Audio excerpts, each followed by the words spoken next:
Alright guys, so let's jump into it. Here is a real quick overview on the concept of fasting, why you would use it.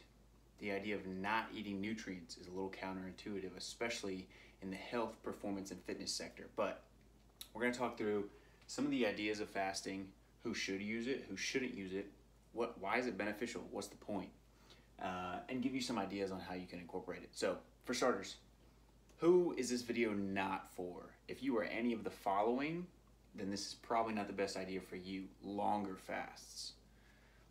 So, if you're under a really high amount of stress, if you're in contest prep for a physique show, bodybuilding show, whatever that is, or if you're under a lot of mental or emotional duress, let's say you trying to buy a house and it just fell through, or you just had a relationship end, you just lost your job. Any of these large stressors that are on you, not the time to add in an even bigger stressor like fasting.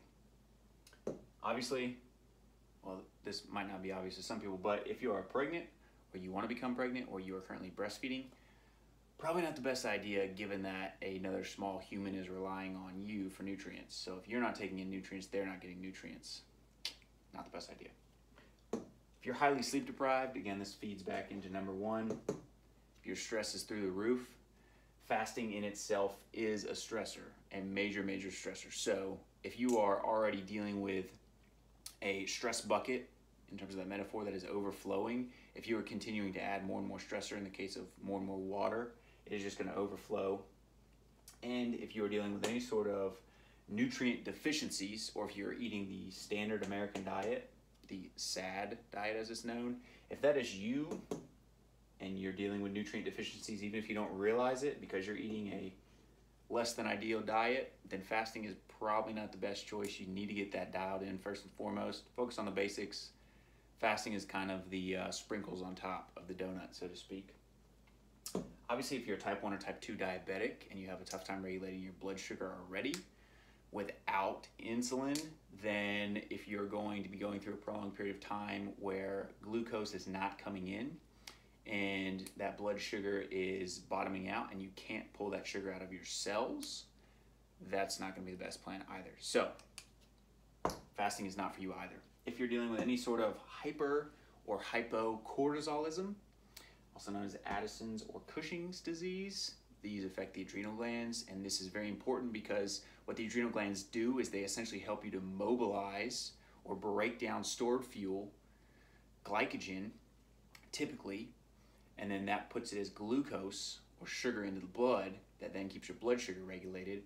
So this prevents you from feeling lightheaded. It gives you energy to do things, to move around, keeps your blood sugar stable when you're sleeping so that you can stay in deeper stages of sleep. All these things are very important. So if you're dealing with anything like that and you're going to incur more stress through fasting, probably not the best plan. Last but not least, as we touched on before, if you're dealing with any sort of alteration in your daily cortisol patterns, so if it's flip-flopped and you have a tired but wired syndrome where you're very relaxed but have a lot of energy at night but you're dead in the morning, that's known as an alteration in your your cortisol awakening response. So probably not the best plan for you to try fasting until you get that rhythm flipped. But now that that's out of the way, what are our general fasts that people incur?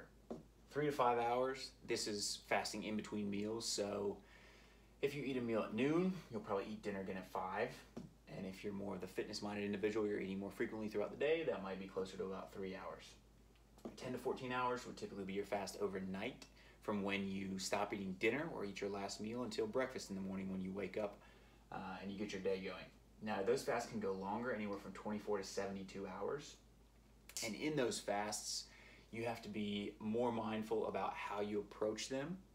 And for some people, something like a 24-hour fast may not be a big deal. You can just do it with water and maybe some electrolytes. But if you're going to be branching into kind of the higher end of that, the 72 hours, and definitely if you're going above 72 hours, you need to really know what you're doing and why you're doing it. If you're just going to go on a water fast for 5 days and say, I'm just going to drink water and not eat anything, that sounds good on day 1 and you're all hyped up, but by day 5 you're miserable. And if you got any of this other stuff going on, things are just going to compound upon themselves. So probably not the best plan. But One of the key components that we need to talk about with fasting is autophagy or autophagy, depending upon how you like to pronounce it. So what this idea is self-programmed cell death. And so this normally is occurring every single day. But during a time of fasting where nutrient intake is low, this process actually gets upregulated higher than normal. So what your body does, your immune system goes around and it checks out all the different cells and it says, probably not a big deal, probably not a big deal. Oh, this one looks like it's mutated, or this one looks like it has an alteration in the DNA, and we need to tag that one for apoptosis, which is just basically where the cell gets tagged and it's self-programmed cell death. It basically ruptures on itself, and that's how your body essentially, quote unquote, takes out the trash or cleans up after itself. So that's one of the big things with fasting. And if you look at some of the research on it, at least in human trials, there tends to be some data showing that you may actually get an alteration in immune function via this autophagy mechanism. There's also some data showing that this could potentially activate stem cells for a regeneration or regrowth pattern in certain tissues within the body. This is still new and developing, and the research is still coming out on it, but it looks somewhat promising, and it could be a very interesting strategy if you're dealing with any sort of immune dysregulation on a long term. Then fasting might be something that you want to try out. There's a few studies, one that I was looking at, and those that received chemotherapy, that upon fasting there were some changes in inflammatory markers, and again, this data is a little mixed depending upon what population you're looking at, but there were some positive changes in the immune system, and there was some positive changes in not only blood glucose but also insulin levels. So then if we jump down here a little further, gut microbiome, that's just basically the good and bad bacteria in your gut and the summation of those together. So that ratio can be either in balance and you have a very thriving gut microbiome, or it can be out of balance, and this is where you incur something known as dysbiosis, where you have this change in the levels, and that can be accompanied by a variety of different symptoms, but also some specific pathology. So things like SIBO and SIFO, small intestinal bacterial overgrowth, and small intestinal fungal overgrowth, can both occur when you have a reduction in your intestinal motility, the movement of food through your intestines. So this ties back in with this point on circadian biology, and this is just basically the idea that you have peripheral clocks in all of the cells in your body, and those peripheral clocks function on light and temperature and food intake. So we can skew that in 3 different ways. If we jack up ourselves with blue light at night, that can skew those clocks. Similarly, if we're in a constantly temperature controlled environment and we don't have any shifts in that temperature of our internal temperature regulators, that can also mess it up. But also eating late at night can shift that clock back later and later and later. And the body was not designed to be eating super late at night and then having to go directly to bed right afterwards and try and digest that food. So that can essentially lead to alterations in motility. And so what happens when you have a reduction in motility, people associate this as constipation in the intestines, but what we find is that when you have changes here to these peripheral clocks, that motility can slow down. You have I don't want to call it a stagnation of food in the intestines, but a little bit slower transit time, in which case there's more time for bacteria to populate and to allow fungal overgrowths to occur. And so obviously, if we're thinking about this simplistically, if you've ever had stagnant water in your backyard, you know it's a breeding ground for things like mosquitoes and other insects, but if that water is flowing, it's generally a lot cleaner. And if you're out on a mountain somewhere, at least not probably now, but at least a number of years ago, that water was probably safer to drink if it was flowing. So kind of the same thing in the intestines as well.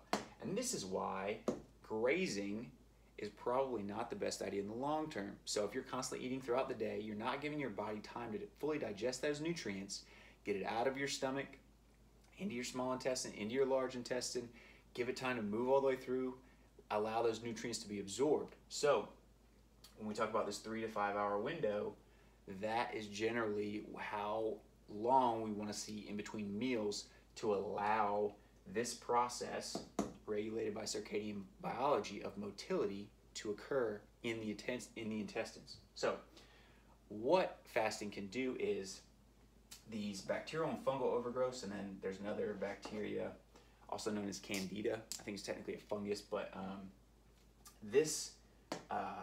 all of these really, depending upon what you're dealing with, can feed off of carbohydrates and sugars and specific substrates in the diet. So through fasting, what you can do is you can actually modulate the gut microbiome and reduce specific species of bacteria that can be overgrown. Now, obviously, you could assist this with antimicrobial supplements, antifungal supplements, and that would be actually a better option than just fasting on itself, but that's another video for another time. But those are really the three main things that you want to think about with fasting. Is I'm upregulating immune function, but I also have to remember that the gut in itself is tied to the immune system. And so if you have dysregulation in the gut, the immune system will also become dysregulated. So if you've never heard the quote, there's a quote by Hippocrates that all disease begins in the gut. So typically when we address the gut microbiome, this can clear up a lot of other symptoms that are a result of gut dysfunction. So how you want to approach fasting and what fits best with your lifestyle will obviously come from one of these three different solutions. Can you combine all three? Sure. You could have 3 to 5 hours between meals, multiple meals throughout the day. You could have 10 to 14 hours at night where you just not eat. And then you could also space in throughout the year a couple fasts of the 24 to 72 hour range. And if you got decently well at performing those and you were in excellent health, you might want to consider something a little bit longer if you were dealing with some sort of immune issue, dysregulation within the gut. So fasting is a tool. It will not be a cure-all or a weight loss solution. So that's what you have to approach it, with this mindset that it is essentially a tool that you can use to upregulate specific processes within the body and even reset other processes such as these circadian clocks. So with fasting, that will obviously change when you normally have food coming in, because you're not having any food coming in, and it will give a chance for those clocks to get reset if you are allowing them to be driven by those two other factors, light and temperature. So if you are fasting, a couple other things that you need to keep in mind is you're not driving your circadian biology with food anymore. So drive it with light and temperature. Try to wake up with the sunrise, sleep with your blinds open, try to get some daily sunlight in not only your eyes but on your skin. And this will help to really reset this, which will play a role in the gut microbiome as well and in your immune function from other factors like vitamin D. So as a whole, that's where fasting is at. Remember, if you're in one of those categories, none of this applies to you until you get that addressed. So I know that was a lot. This was a long video. If you made it all the way through to now, props to you. If you want to learn more about fasting, how to implement it, what to do, you can reach out to me personally. You can find me on Facebook, Instagram, YouTube. I'll give you my LinkedIn, however you want to find me. It's at Mike Wines or Mike.Wines, W-I-N-E-S. So find me, link up with me. We can talk about fasting, how this can fit into your lifestyle, what sort of benefits you can incur from it. So there you have it, Fasting 101.